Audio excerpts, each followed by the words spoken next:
Hello everyone and welcome to another video.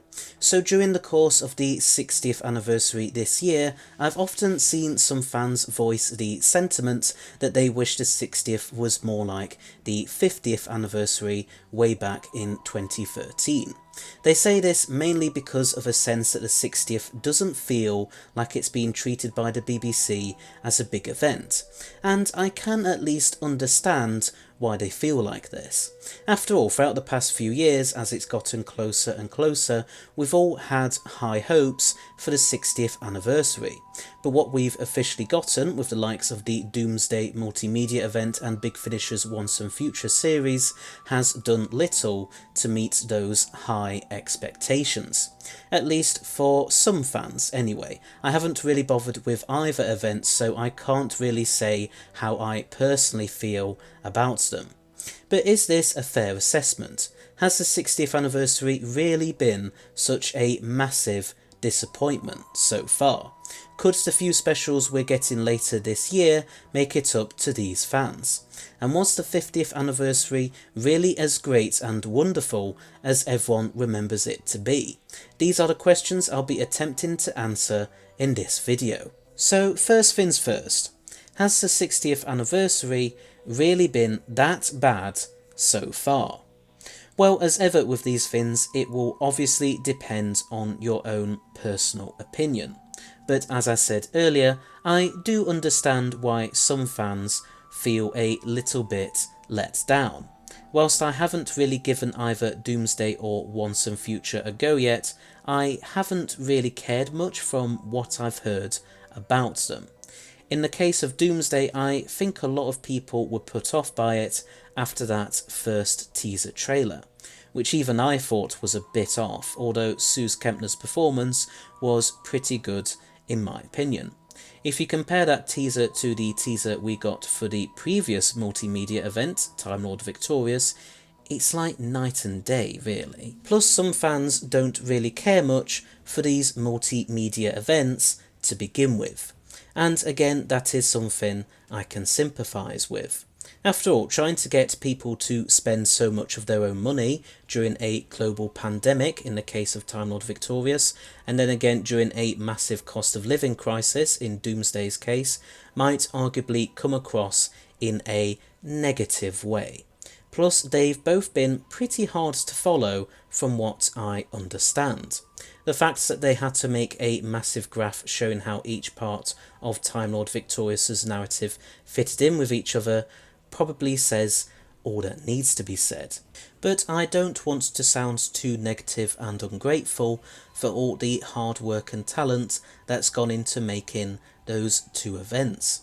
After all, a lot of people have worked really hard on them, and it's not like they haven't got their fans.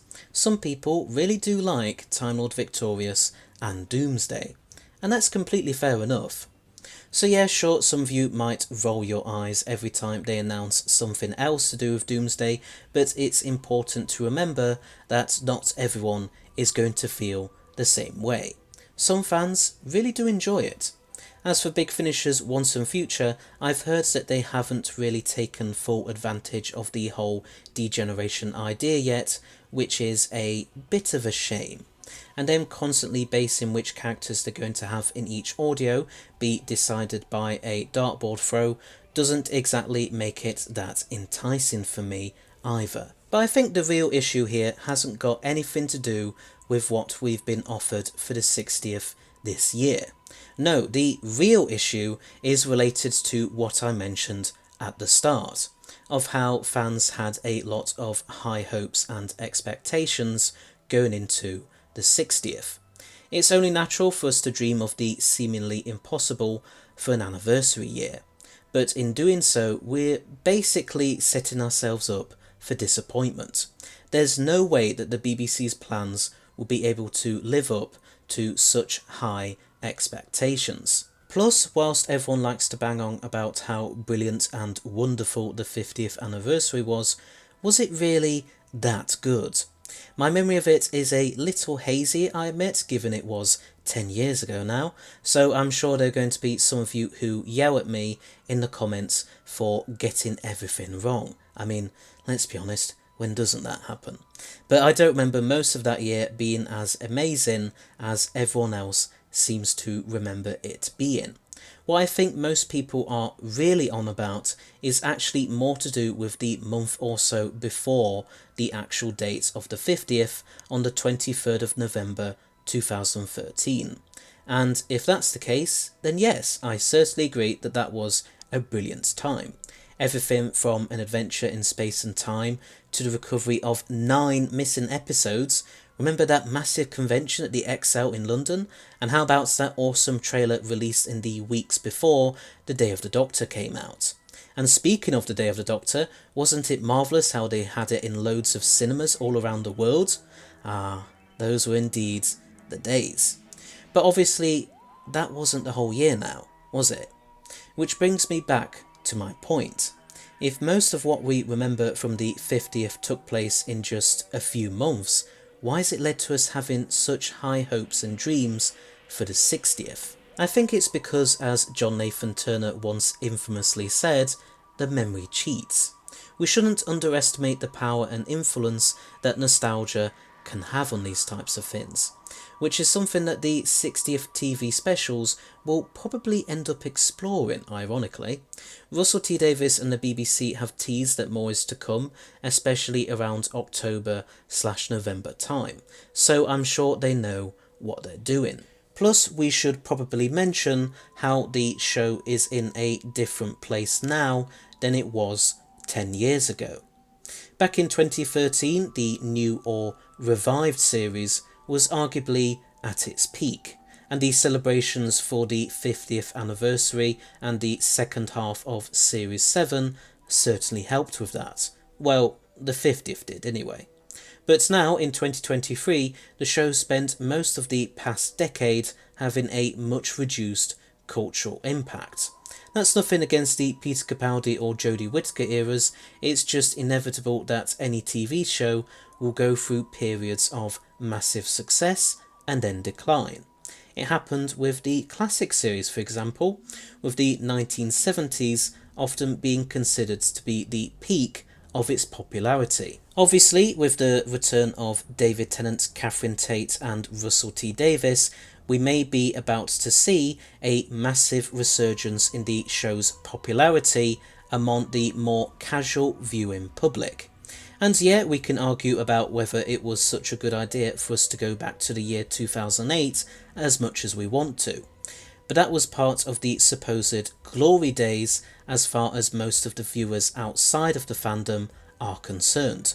Plus, it's the 60th anniversary. Why wouldn't they choose to honour a part of the show's past for it? Overall, whilst I understand why some fans are so disappointed with what we've been getting for the 60th at the minute, at least we're actually getting new stuff.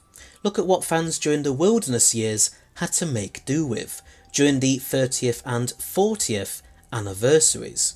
Not that everything the BBC came out with for those was bad, but still. The show was off the air at the time, and there wasn't the exact same type of anniversary specials we've come to expect then. People still argue to this very day about whether Dimensions in Time and Scream of the Shulker even count, or should be considered canon or not. So yeah, it could be a lot worse. So to answer the question in this video's title, does the 60th need to be like the 50th? I would say no, it doesn't. We shouldn't have such high hopes for it, based purely on what we remember about the last time. Plus, we shouldn't expect the exact same things for every single anniversary year. I think it's more important that the show and its expanded spin-off media try their very best to tell newer stories. But anyway, there's my thoughts on whether the 60th anniversary actually needs to be like the 50th. But what are your thoughts? Do you agree with mine or not? Please let me know in the comments section below. I'm sure everything will be absolutely delightful down there. Anyway, so thanks for watching. I hope you liked it. Please don't forget to press that subscribe button below as well as press the bell icon at the side of it so that you'll stay notified of when all my new videos come out. This channel currently has 1,332 subscribers as of the time of writing and recording this video. But if we can get to 2,500 by the end of this year, then I'll do another Q&A where you can ask me whatever questions you want. Just keep them polite, please.